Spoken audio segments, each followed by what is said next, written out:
प्रिय विद्यार्थियों, सुप्रभात। मैं आशा करती हूँ कि आप घर पर सभी कुशल मंगल होंगे और अपना जो दिन प्रतिदिन का कार्य अच्छे से राइट और लर्न कर रहे होंगे। आज हम कक्षा 8वीं विषय हिंदी पाठ 7 क्या निराश हुआ जाए, जिसके जो लेखक हैं उनका नाम है हजारी प्रसाद द्विवेदी, हम पढ़ने जा रहे हैं।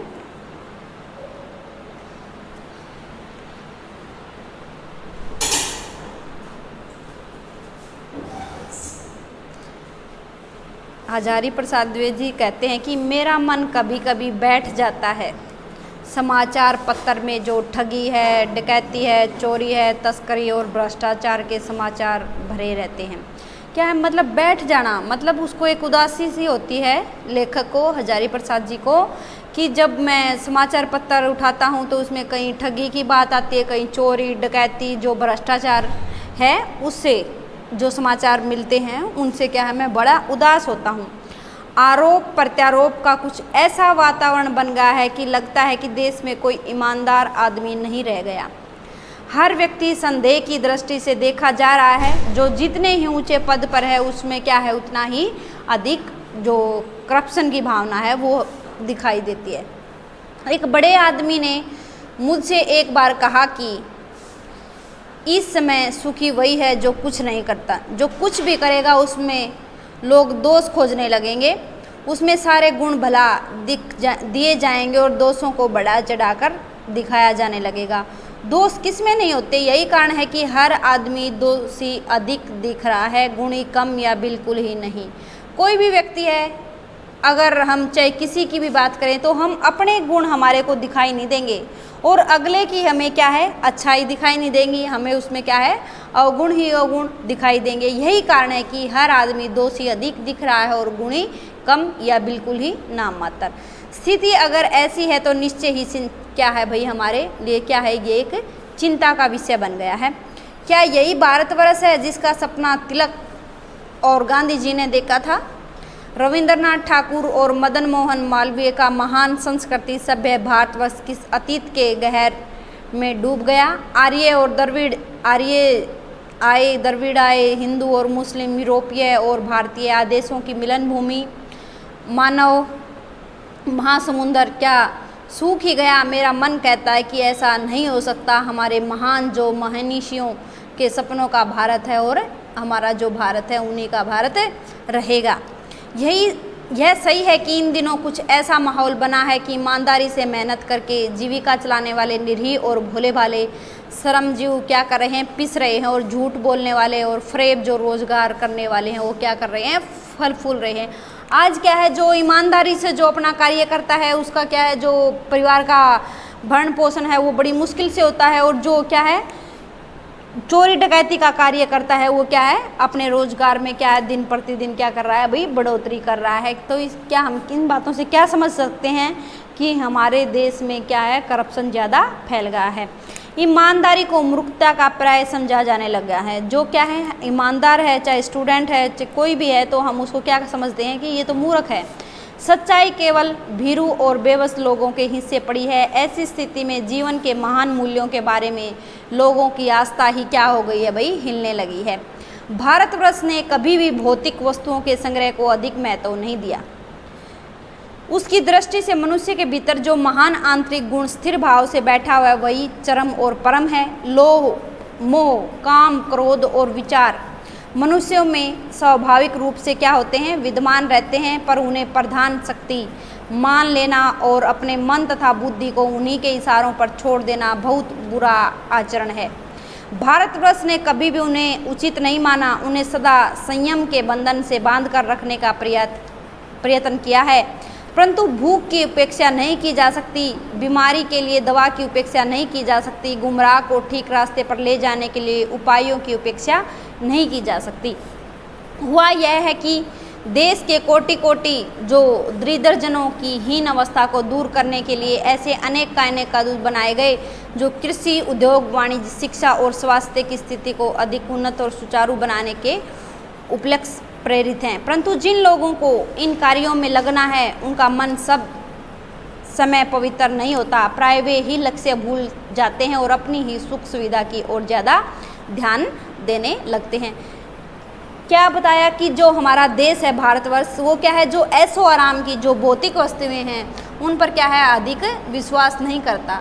वो विश्वास करता है तो क्या करता है भाई, काम करो, फिर क्या है, लोभ काम क्रोध और विचार उसमें विद्यमान होंगे, वही क्या है, भारत देश में सुरक्षित है।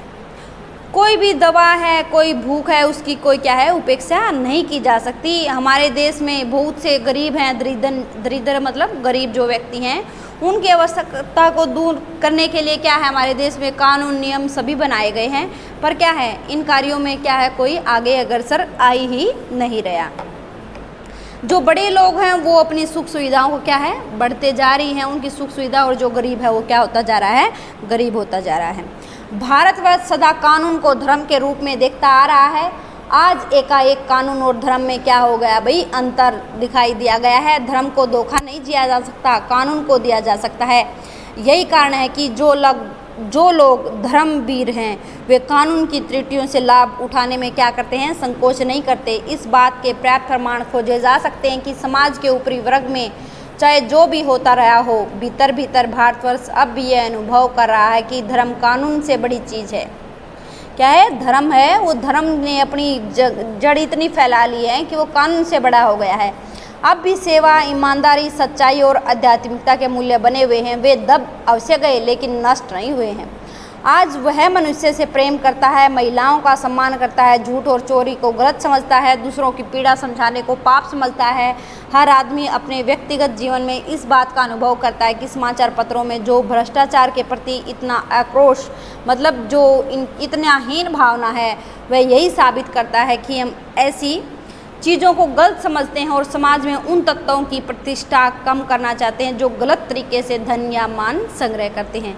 क्या है, हमारे देश में जो चोरी डकैती हैं वो क्या है, बढ़ती जा रही हैं, और जो गरीब लोग हैं जो करप्शन से कार्य करते हैं उन पे पास क्या है, धन मान वो बढ़ता जा रहा है और गरीब क्या है, गरीब होता जा रहा है। दोषों का पर्दाफाश करना बुरी बात नहीं है।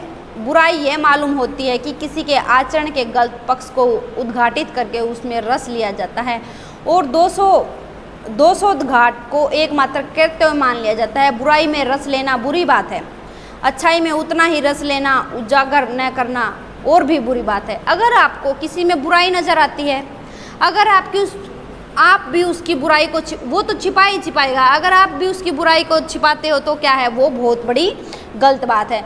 बट किसी के करैक्टर पे अगर हम उसको ये कहते हैं कि नहीं ये इसकी बुराई गलत नहीं, ये गलत है, नहीं ये गलत बात है, किसी पर बुराई, उसकी बुराई को बुराई समझो, न कि उसको बुरा समझो। एक बार रेलवे स्टेशन पर टिकट मतलब एक वो जो हजारी प्रसाद द्विवेदी जी हैं वो एक घटना का वर्णन करते हैं कि एक बार रेलवे स्टेशन पर टिकट लेते हुए गलती से मैंने 10 के बजाय 100 रुपये का नोट दिया और जल्दी जल्दी गाड़ी में आकर बैठ गया। थोड़ी देर में टिकट बाबू, उन दिनों के सेकंड क्लास के डिब्बे में हर आदमी का चेहरा पहचानता हुआ उपस्थित हुआ। उसने मुझे पहचान लिया और बड़ी विनम्रता से साथ मेरे हाथ में 90 रुपये रख दिए और बोला, यह बहुत गलती हो गई थी, आपने भी नहीं देखा, मैंने भी नहीं देखा। उसके चेहरे पर विचित्र संतोष की गारिमा थी और मैं चकित रह गया। मतलब उसमें क्या थी, एक संतुष्टि थी कि किसी व्यक्ति ने मेरे को गलती से क्या कर दिए, 90 रुपये दे दिए और वो अपने पैसे लेके जाना भूल गया। कैसे कहूँ कि दुनिया से सच्चाई और ईमानदारी लुप्त हो गई हैं। नहीं, हम ये मान ही नहीं सकते कि हमारे देश में इतने अच्छे और ईमानदार व्यक्ति हैं कि वो मतलब दूसरे की चीज़ कहीं मिली हो उसको लौटाए बिना नहीं रहते। वैसी अनेक अवांछित घटनाएं भी हुई हैं, परंतु यह एक घटना ठगी और वंचना की अनेक घटनाओं से अधिक क्या है भाई, शक्तिशाली है। अगर हम स्कूलों में, हमारे समाज में बच्चों को ऐसी जो घटनाएं हैं उनसे रूबरू करवाएं कि ईमानदारी के क्या क्या जो मिसाइल हैं, तो बच्चे भी क्या है, अच्छी बातें सीख सकेंगे। फिर अगला उदाहरण देता है, एक बार मैं बस में यात्रा कर रहा था, मेरे साथ मेरी पत्नी और 3 बच्चे भी थे। बस में कुछ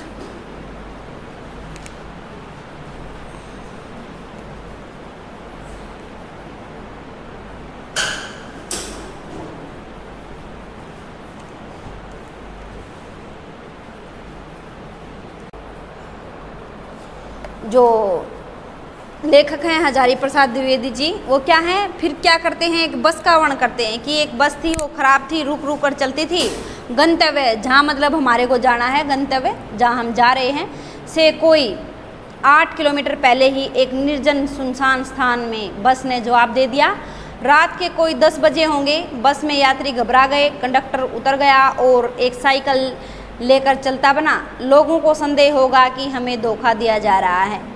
क्या है, जो बस का कंडक्टर था वो उतर गया, जो लोगों को जिस मतलब अपने मार्ग पर पहुंचना था उससे पहले वो क्या हो गई, खराब हो गई। लोगों को लगा कि हमारे को धोखा दे के चला गया। बस में बैठे लोगों ने तरह तरह की बातें बनानी शुरू कर दी। किसी ने कहा यहाँ डकैती होती है, 2 दिन पहले इसी तरह एक बस को लूटा गया, परिवार सहित अकेला मैं ही था, बच्चे पानी पानी चिल्ला रहे थे, पानी का कहीं ठिकाना नहीं था, ऊपर से आदमियों का डर समा गया था।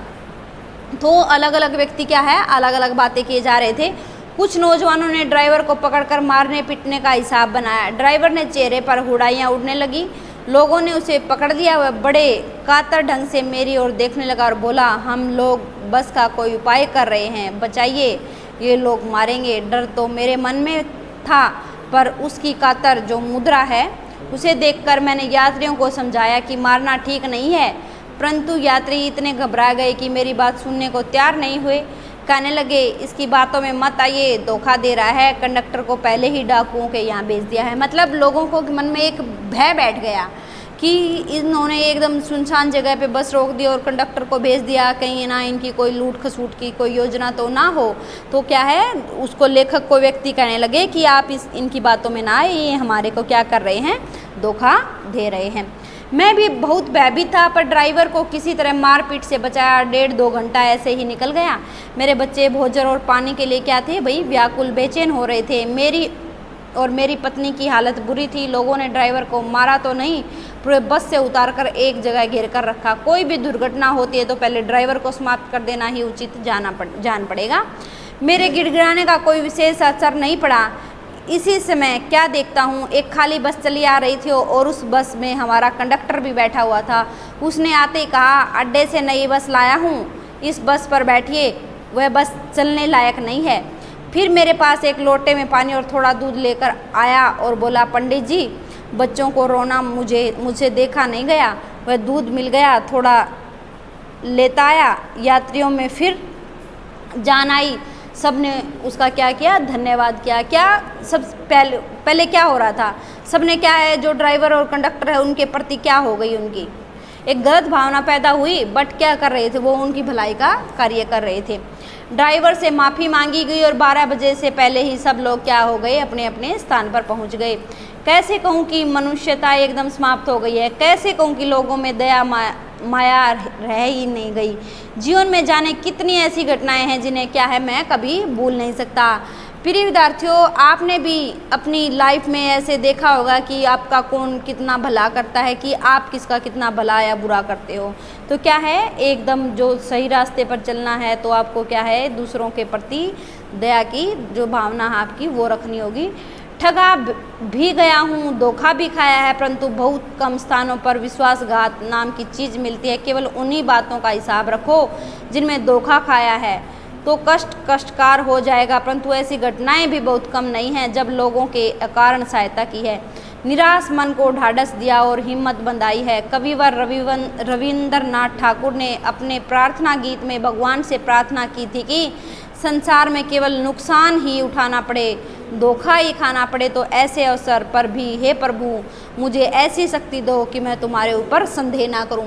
अगर हमारे साथ कोई भी ऐसी नेगेटिव घटना घटती है तो क्या करना चाहिए, हमें दूसरों के प्रति क्या है, नेगेटिव हमारी जो गलत थिंकिंग है उसको नहीं, हमने हमारी बात को क्या करना चाहिए, पॉजिटिव, हमें अपना मन पॉजिटिव वे में लेके चलना चाहिए। और मुझे ऐसी शक्ति दो कि क्या है, मैं भगवान को भी कई क्या बार क्या होता है कि हम ऐसी मुसीबत में पड़ जाते हैं, हम भगवान को ही कोसने लग जाते हैं। नहीं, हमें अपने आप पर क्या रखना चाहिए, काबू रखना चाहिए। मनुष्य की बनाई विधियाँ गलत नतीजे जो हमारे जो हैं वो उस पर पहुँच रही हैं, तो इन्हें बदलना होगा। वस्तु आए दिन इन्हें बदलना ही जा रहा है, लेकिन अब भी आशा की ज्योति बुझी नहीं है। महान भारत को पाने की संभावना बनी हुई है, बनी रहेगी। मेरा मन निराश होने की जरूरत नहीं है। प्यारे विद्यार्थियों, आज हमने जो हमारा लेसन है क्या निराश हुआ जाए, जिसके लेखक थे हजारी प्रसाद द्विवेदी, इसको आपको अच्छे से पढ़ना है और मैं इसके साथ में शॉर्ट क्वेश्चन भेज रही हूँ, तो आपको अच्छे से ये क्वेश्चन करने हैं। अपनी कॉपी में राइट भी करोगे, लर्न भी करोगे। धन्यवाद।